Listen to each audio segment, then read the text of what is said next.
Desejaria meu generoso companheiro facultar-me observações diferentes E- nos diversos bairros da colônia, mas obrigações imperiosas chamavam-no ao posto. Terá você a ocasião de conhecer as diversas regiões dos nossos serviços, exclamou bondosamente, pois, conforme vês, os ministérios do nosso lar são enormes células de trabalho ativo. Nem mesmo alguns dias de estudo oferecem ensejo a visão detalhada de um só deles. Não faltará oportunidade,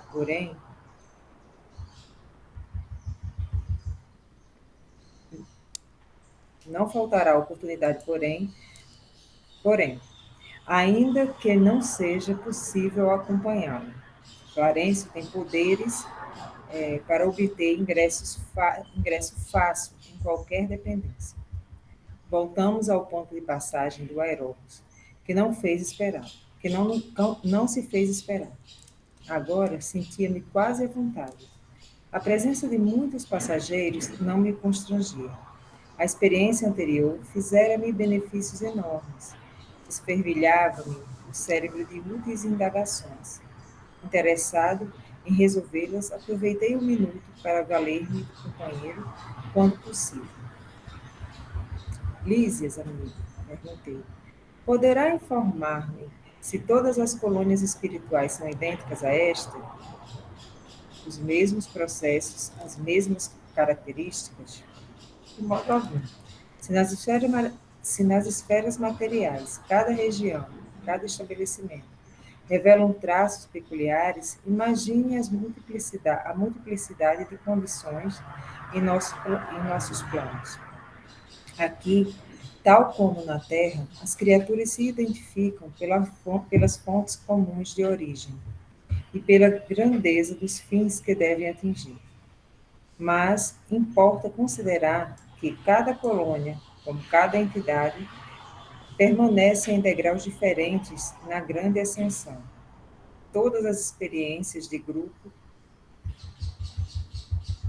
diversificadas entre si e nosso lar, constituem uma experiência coletiva dessa natureza.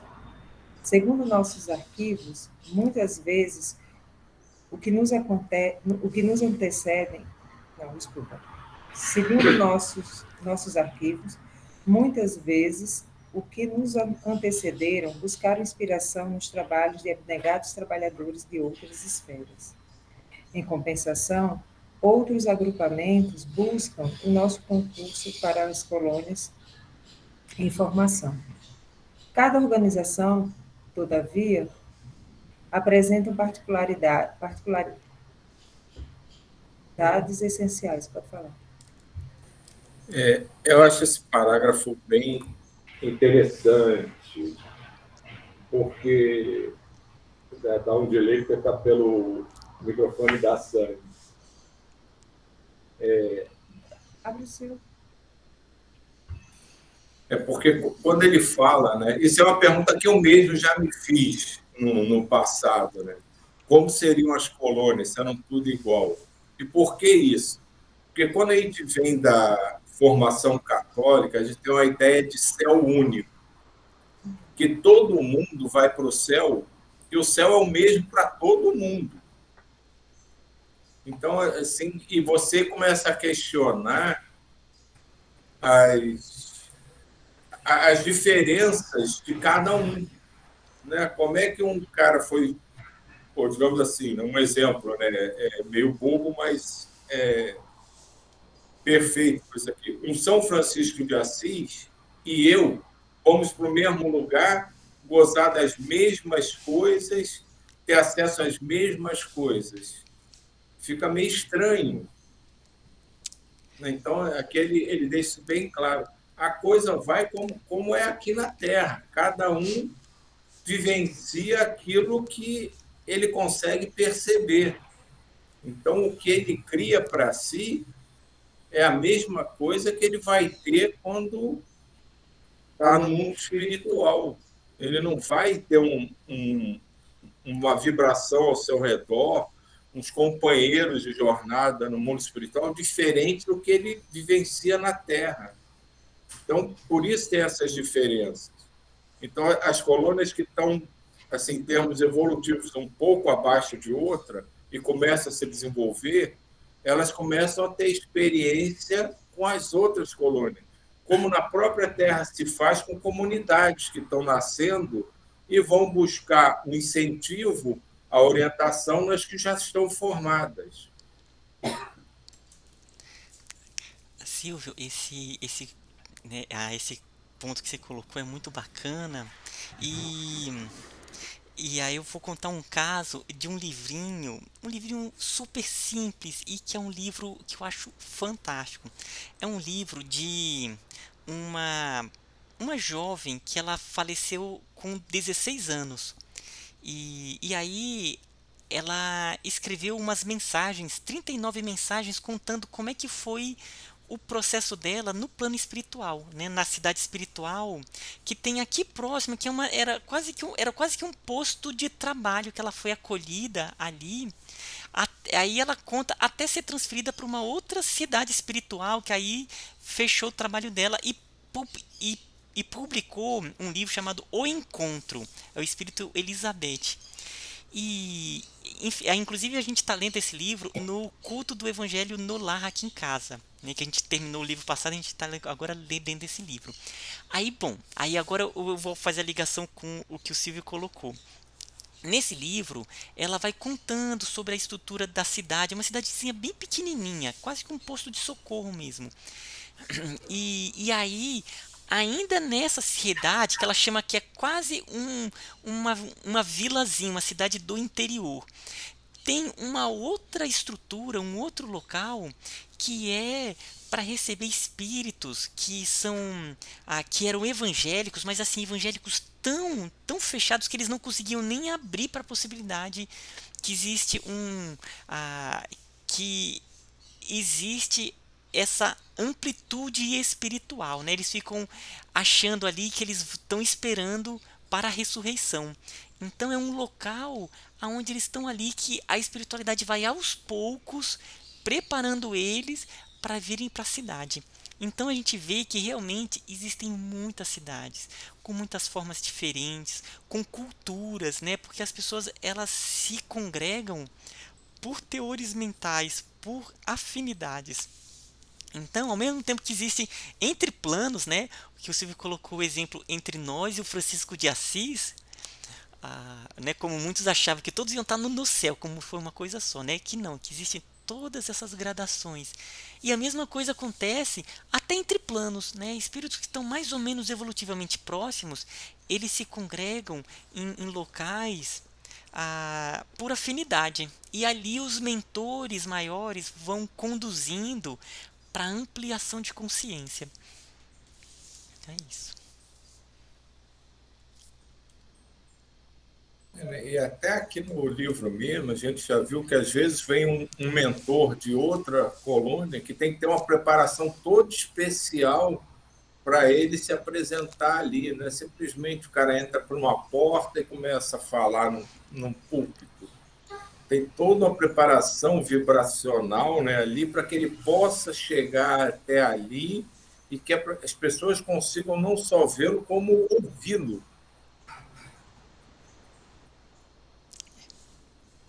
Posso continuar? Observando que o intervalo se fazia mais longo, interroguei. Partiu daqui, a partir daqui, a interessante formação do ministério? Sim, os missionários da criação do nosso lar visitaram os serviços de Alvorada Nova, uma das colônias espirituais mais importantes que nos circunvizinham, e ali encontraram a divisão por departamentos.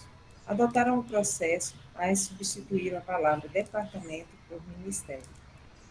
Com exceção dos serviços regeneradores, que somente com o governo atual conseguiram elevação. Assim, procederam, considerando que a organização em ministérios é mais expressiva, como definição de espiritualidade. Muito bem, acrescentei. E não é tudo, prosseguiu o enfermeiro atencioso. A instituição é eminentemente rigorosa no que concerne à ordem e à hierarquia. Nenhuma condição nenhuma condição de destaque é concedida aqui a título de favor. Somente 4 entidades conseguiram ingressar com responsabilidade definida no curso de 10 anos, no Ministério da União Divina. Em geral, todos nós, decorrido o longo estágio de serviços e aprendizados, voltamos a reencarnar para atividades de aperfeiçoamento. Enquanto eu ouvia essas informações, justamente curioso, Lísias continuava. Sani, deixa eu só fazer um comentário nessa aqui, que é tão rico, né? A gente viu que nosso lar tem ministérios, né, que são 6. E tem o Ministério da União Divina, que é o que está conectado com os planos mais altos.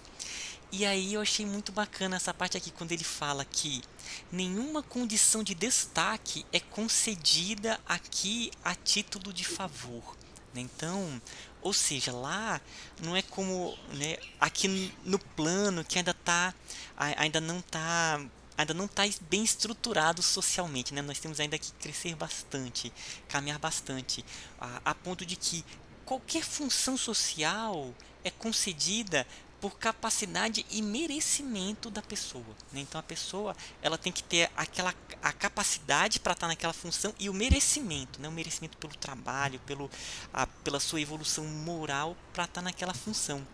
E aí eu achei interessante que no Ministério da União Divina, né, ah, ele colocou aqui que somente 4 espíritos eles conseguiram adentrar no Ministério da União Divina, né? No curso de 10, ou seja, durante 10 anos, só 4 conseguiram entrar.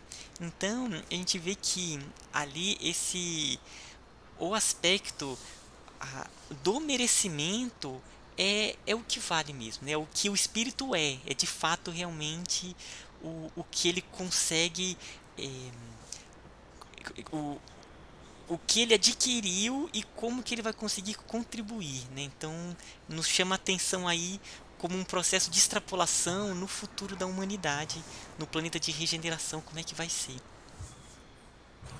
Isso é a essência da meritocracia, né? Que aqui entre nós encarnados é tão deturpada, né? E muitas vezes questionada e negada, né? Como uma coisa fantasiosa que não existe. Sim, meritocracia existe, desde que haja uma compreensão profunda de todos os nuances que envolvem qualquer tarefa. E se qualquer um que parar para raciocinar, consegue compreender que quem é mais capaz realiza um trabalho melhor do que quem é menos capaz. Então, essa é a essência da meritocracia. E acredito que quando o homem compreender o verdadeiro significado do que é isso, você só pode atingir ou participar de um determinado projeto, de um determinado trabalho, quando você for capaz de compreender o que aquilo significa e o que tem que ser feito, a humanidade vai começar a ter uma evolução mais rápida. Silvio, um ponto bacana, né, que você colocou da meritocracia é que lá em nosso lar ele também tem a meritocracia não só por capacidade, mas pela questão espiritual, né? Então, por quê? Porque à medida que espíritos que tenham essa capacidade moral maior, ele diferente daqui do plano, né, que às vezes eles lutam para ficar em cima, para se manter ali, o espírito que é cada vez evoluído espiritualmente, ele está acima para soerguer todos para lá também. Isso que é a grande inversão do espiritual, né? Que quando o planeta ele adentrar na realidade espiritual mesmo, tiver isso em todas as instituições, é aquela ruptura, porque quem está acima não quer ficar se mantendo sozinho ali, não, ele quer levar todo mundo junto. aí que é a sociedade bonita, em onde todos se dão as mãos e vamos lá para chegar aqui, né? Então quem está mais alto, mais trabalha para ajudar os outros a subirem, né? Então é bonito, que eu acredito que no futuro, quando as questões espirituais virem, né, se tornarem algo patente, vai ser a meritocracia, tanto pela capacidade, aqueles que têm a capacidade, quanto esse aspecto moral, espiritual, né, que é indispensável para manter a unidade da sociedade, né? E isso que você chamou a atenção, a gente vai ver muitas vezes, agora que a gente começou a iniciação à viagem astral, do Lancelot chamando a atenção em relação ao Miramês, que sempre que ele vai fazer qualquer coisa, ele tem primeira preocupação de não transparecer a evolução que ele tem.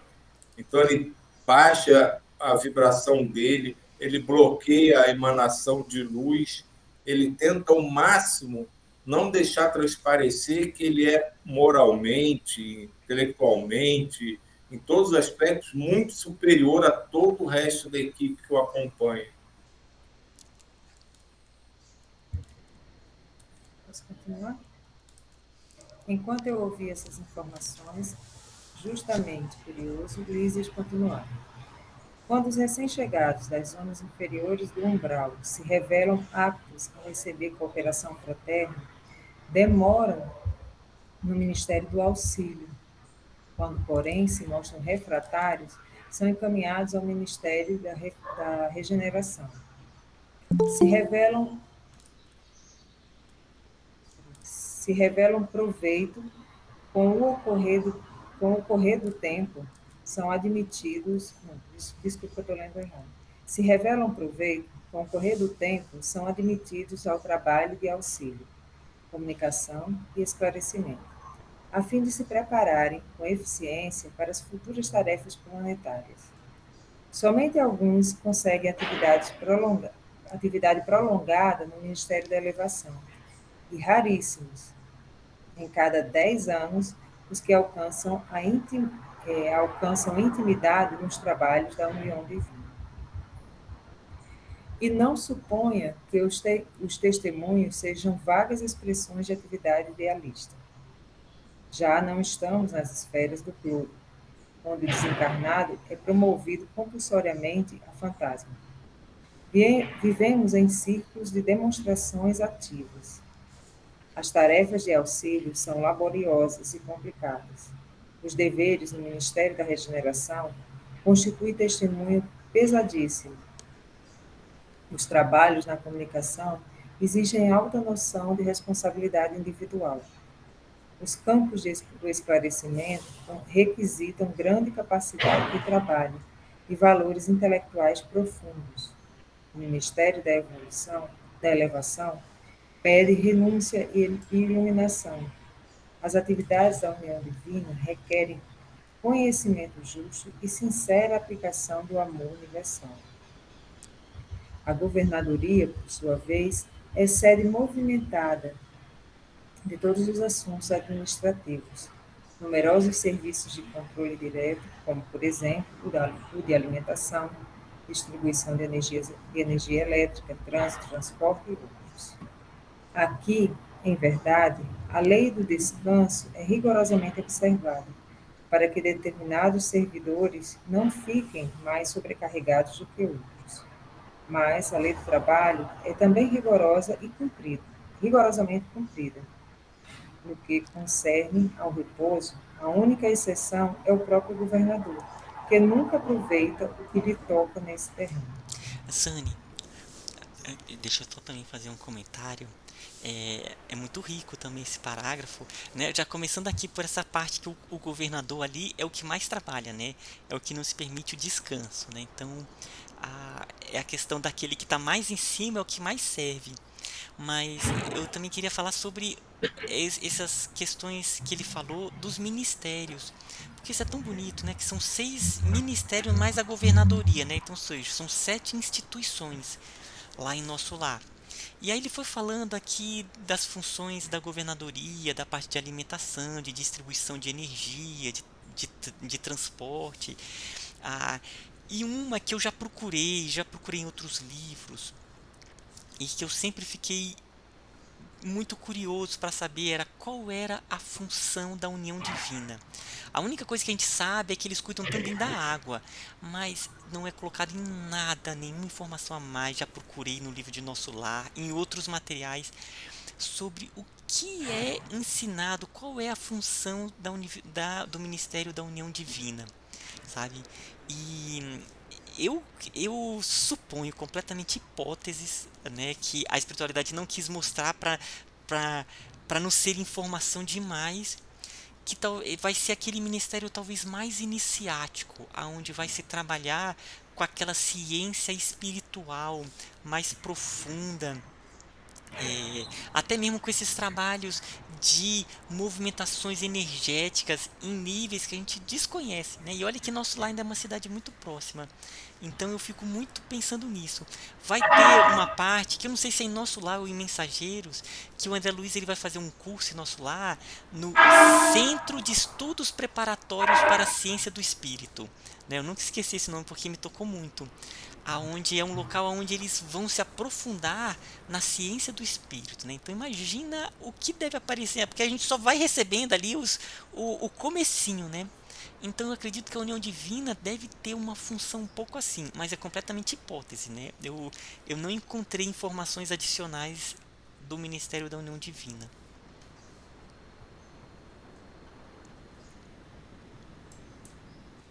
Posso continuar mais um pouquinho?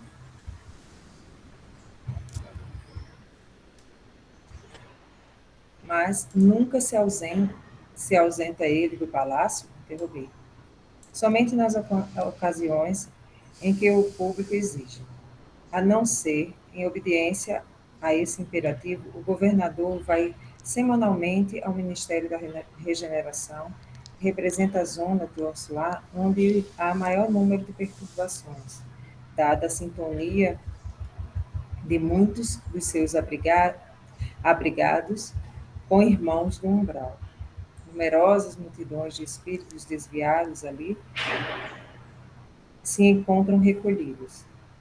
Aproveita ele, pois, as tardes de domingo, depois de orar com a cidade no grande templo da governadoria, para cooperar com os ministros da regeneração, atendendo-lhes os difíceis problemas de trabalho. Nesse mistério, priva-se, às vezes, de alegrias sagradas, amparando a desorientados e sofredores. A gente já pode até parar por aqui, mas essa última frase é interessante, né? Priva-se, às vezes, de alegrias sagradas, amparando a desorientados e sofredores. É uma coisa que chama muita atenção, porque quanto mais a gente cresce e se envolve no trabalho, mais a gente quer doar e mais a gente vai se esquecendo de si. Essa é a tônica do crescimento espiritual e do trabalho a ser realizado. Então, quanto mais a gente vai evoluindo e mais a gente vai sendo apresentado a novos trabalhos, a novas oportunidades, a gente vai aumentando a nossa dedicação aos outros e vai deixando as nossas preocupações individuais cada vez mais de lado. E isso vai nos tornando cada vez maiores, cada vez mais próximos do que a gente do objetivo, né, que é nos tornarmos realmente instrumentos de Cristo. Né? Então, quanto mais a gente se aproxima dele, mais a gente desenvolve aquela ideia de que o dia que o alcançarmos, também aceitaremos ir para a cruz para que os outros, né, possam compreender o que vem pela frente.